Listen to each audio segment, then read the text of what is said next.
Monsieur Garneau, en septembre dernier, a sorti le livre « Je suis tombé 2 fois ». Ça raconte vos 36 ans de bonheur et peut-être un 36 mois de malheur. Brièvement, qu'est-ce qui s'est passé dans votre vie? Alors, il s'est passé beaucoup de choses. Je suis tombé physiquement et même mentalement. Et tout ça a commencé avec la faillite de 2 gros clients à l'international en Angleterre, Evans Cyclery et Performance aux États-Unis. On parlait des clients de plus de 5 millions de dollars. Alors, du jour au lendemain, il y a un manque à gagner dans nos ventes. Et là, l'eau commence à rentrer dans le bateau. Alors, il s'est produit à ce moment-là énormément d'événements, dont une chute en 2018 aux vacances. Je me rappelle de la construction, la première journée où je me suis assommé sur les routes de Portneuf. Et après ça, ça a été une cascade de problèmes qui est arrivé, dont l'entreprise, des problèmes financiers, des problèmes physiques, après ça, un épuisement professionnel, un burn-out, dans tout ça. Puis je continue à venir au bureau, puis pas question, je m'arrête. Alors, ça a été pas mal une course assez difficile. Et dans des moments difficiles, bon, il y a toujours un capitaine. Vous êtes le capitaine d'un équipage de plusieurs matelots. Quand on voit que notre entreprise a des difficultés, c'est une pression supplémentaire parce qu'on dépend aussi du sort de plusieurs familles québécoises. Comment on réagit à tout ça, M. Garneau? Ce qui était difficile, bien entendu, ce qui me stressait le plus, c'était de mettre en problème des familles, c'était de mettre en problème la famille chez nous, l'organisation, le fleuron québécois, parce qu'on est une entreprise internationale, on n'est pas une multinationale, mais on est dans 40, 50 pays, on est connu partout. Donc, je ne pouvais pas imaginer qu'au début de ma soixantaine, que des problèmes aussi importants pouvaient arriver. Mais c'est un peu, aujourd'hui, quand je regarde ça avec recul, c'est un peu comme une course de vélo. On s'inscrit dans une course de vélo, dans une carrière, et on ne sait pas tout à fait à tous les jours qu'est-ce qui va arriver. Je peux dire que j'ai appris beaucoup de choses dans cette aventure-là. Est-ce que je suis devenu une meilleure personne? Je pense que oui. Est-ce que je suis plus expérimenté? Oui.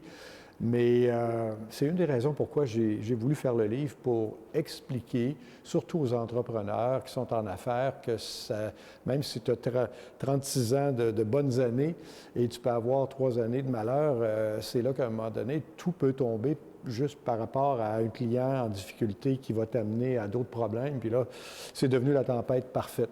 Alors, il y a quand même du positif dans tout ça, dans tout ce négatif-là, dans tout ce qui est arrivé. C'est qu'on a aujourd'hui changé l'entreprise pour le mieux. On l'a transformée. On lui a fait vraiment une réorganisation complète. Et je me demande, même encore, je me demandais un matin si j'avais été capable de la changer aussi fortement que ça. Et ma réponse, c'est non.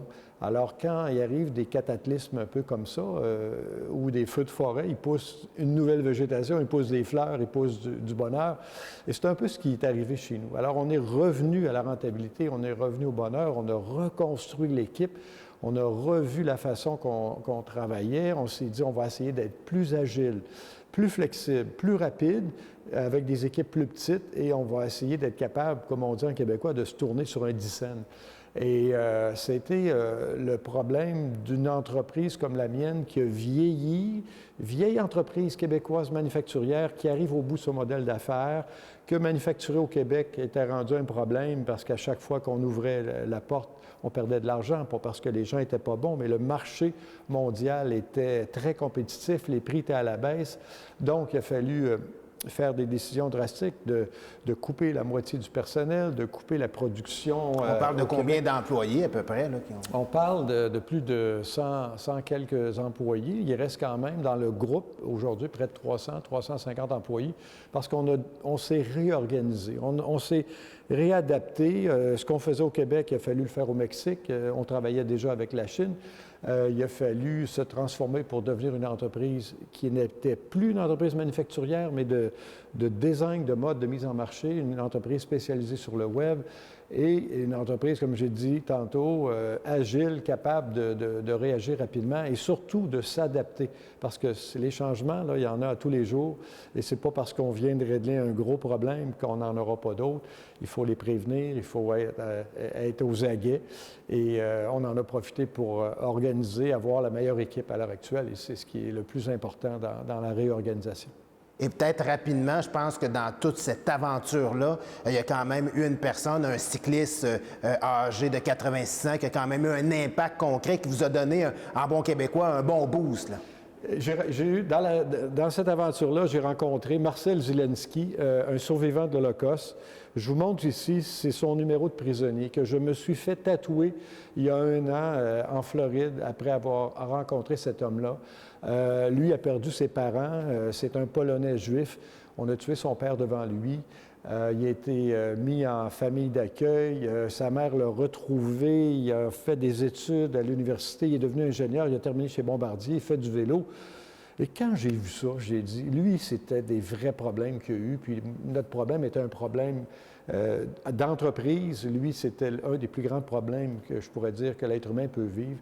Et à partir de là, bien, ça a changé ma vie. J'ai dit, on se prend en main, on fait les changements nécessaires et on part pour une autre aventure. Merci, M. Garneau. Merci.